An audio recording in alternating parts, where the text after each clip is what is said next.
افسانے لکھتا ہے، کہانیاں لکھتا ہے، اس کے علاوہ شاعری پیش کرتا ہے جس میں زمانے بھر کے دکھ پیش کرتا ہے، اور وہ جانتا ہے کہ ادب ابلاغ ہے، تبلیغ نہیں ہے،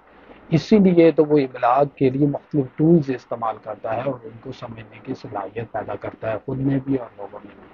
اور جس میں ادب کو سمجھنے کی صلاحیت پیدا ہو جاتی ہے وہ معاشرے کے دوسرے لوگوں سے اوپر اٹھ جاتے ہیں، ان کا اوپر اٹھنا ہی معاشرے کا بہتر ہونا ہے، اور ادب کی وجہ سے معاشرے کے عام لوگوں سے اوپر اٹھا ہوا آدمی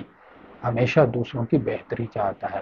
اور دوسروں کو بتاتا ہے یہاں کمیاں ہیں، یہاں خوبیاں ہیں، اور اس طرح سے اپنے آپ کو سنوارو۔ اس لیے کہتے ہیں کہ ریفارمر جو مصلح ہوتا ہے وہ معاشرے میں بہت ضروری ہے، اور مصلح کوئی بھی پڑھنے لکھنے کے بغیر نہیں ہو سکتا۔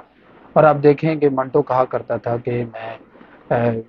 جو سیاہ تختے پر سفید چاک سے اس لیے لکھتا ہوں تاکہ معاشرے کی برائیاں زیادہ واضح ہو کر سامنے آئیں۔ تو وہ ادیب معاشرے کی برائیوں کو اس لیے سامنے لاتا ہے تاکہ دوسرے لوگ اس کو سمجھیں اور اس کو دور کر کے اوپر اٹھائیں۔ اور جب کوئی معاشرہ اوپر اٹھاتا ہے تو پھر کیا ہوتا ہے،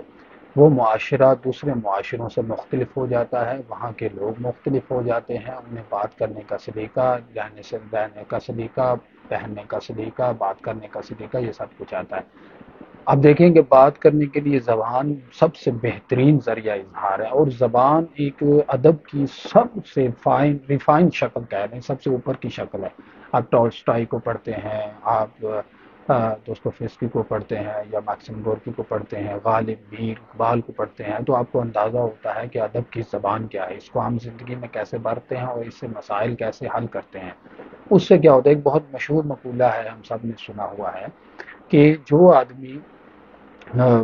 جس کی زبان اچھی ہوتی ہے، زبان میٹھی ہوتی ہے، اس کا زہر بھی بک جاتا ہے، اور جس کی زبان کڑوی ہوتی ہے اس کا شہد بھی نہیں بکتا۔ تو یہ چیزیں بھی ہمیں جاننی چاہیے کہ ادب ہمیں ہماری زبان کو بہتر کرنے میں بھی مدد فراہم